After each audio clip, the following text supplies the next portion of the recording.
उन लोगों के बारे में सोचिए जिनके पास बोलने का भी अधिकार नहीं है। प्रणाम। आज कुछ यूं ही में मैं कुछ मांगने आया हूं आपसे।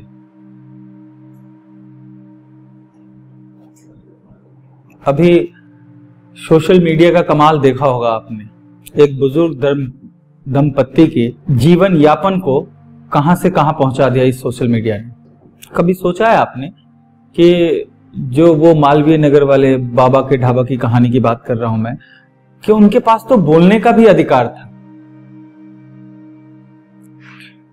उन लोगों के बारे में सोचिए जिनके पास बोलने का भी अधिकार नहीं है। वो अपने दर्द को बयां भी नहीं कर सकते। काफी लोगों से वाकिफ हूं मैं ऐसे। अभी अपनी टीम के साथ जब बैठ के बात कर रहा था तो हमने कहा कि लोगों का मर्म जागा हुआ है, तो हम क्यों ना बाबा के ढाबा के तर्ज पे कोई और भी ढूंढ कर निकाले जरूरतमंद। तो अनायास ही ख्याल आ गया बिल्कुल अपने करीब का। तो जब मेरा मुफलिसी का दौर था उसमें मुझे उधार खिला दिया करती थी आंटी। 70 के करीब उम्र होगी उनकी, पति नहीं है, 1 दशक 2 दशक के ऊपर हो गए पति को गुजरे हुए। 2 बेटा है जो नहीं है, होके भी नहीं है। तो कल सुबह सुबह पहुंचा आंटी के पास। मैंने बोला आंटी आप पे ऋण बहुत है मेरा, तो मैं उस ऋण से उड़ीन भी होना चाहता हूं और आपके इस दयनीय हालत से ना दिल दहल जाता है मेरा। आंटी से बात होने लगी, उनका वो बेटा 2 खड़ा था वहां। इस कहानी के पीछे ना आप नशे को भी बहुत गंभीरता से लीजिएगा। नशे ने किस कदर परिवार को तबाह किया है स्लो पॉइजन के रूप में, उसके दर्द से वाकिफ कराऊंगा आपको। आंटी ने हामी तो भर दी कि हाँ बेटा। बेटे ने मना कर दिया। आंटी कोने में ले गई, माफी मांगने लगी। बोलिए जो तुम दोनों को खड़े देख रहे हो ना, बस 1 घंटे के लिए, 1 100 लेगा, 1 150 लेगा। नशे के में तलब में वो पागल है। उसके बाद पूरे दिन आंटी अकेले चलाती हैं दुकान। उसके बाद कहानी यही नहीं खत्म होती। शाम तक 3 बजे से 8 बजे तक एक होम्योपैथी सेंटर है जहां पे वो जाकर झाड़ू पोछा और दवा पैकिंग वैकिंग करने में अपना श्रम दान करती है। वापस आकर राशन लाना, खाना बनाना और फिर वही ठेला लेकर रैली लेकर निकल जाना। बच्चों ने मना क्यों किया? आंटी ने खुद अपनी कल 9 बजे रात को दरवाजे पे दस्तक हुई मेरे। मैं दरवाजा खोला तो आंटी थी।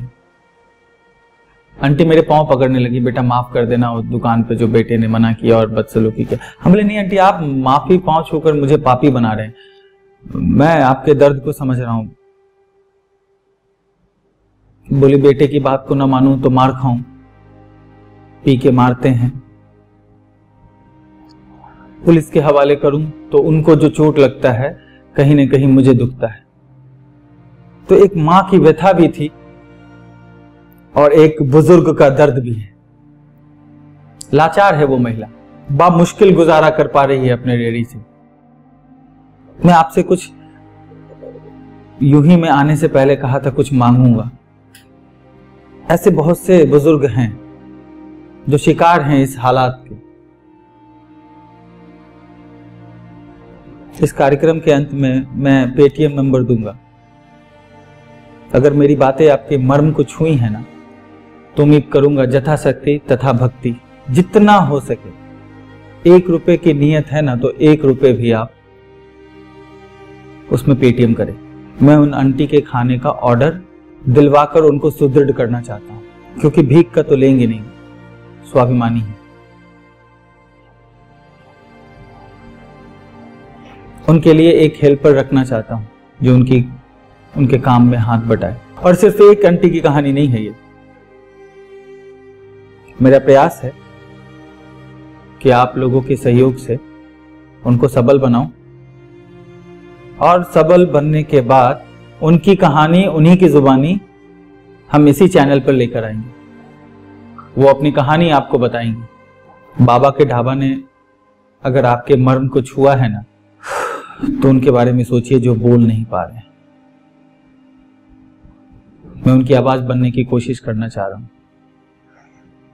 उम्मीद करता हूं कि आपका सहयोग मिलेगा।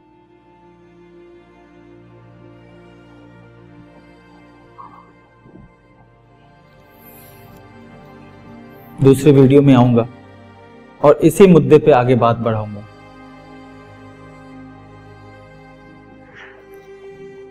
वीडियो को सुनिएगा, मेरे कहने के भावार्थ को देखिएगा और जो आपका ज़मीर बोले ना आपको, वो कीजिएगा जरूर और ज़मीर की आवाज सुनिएगा। प्रणाम।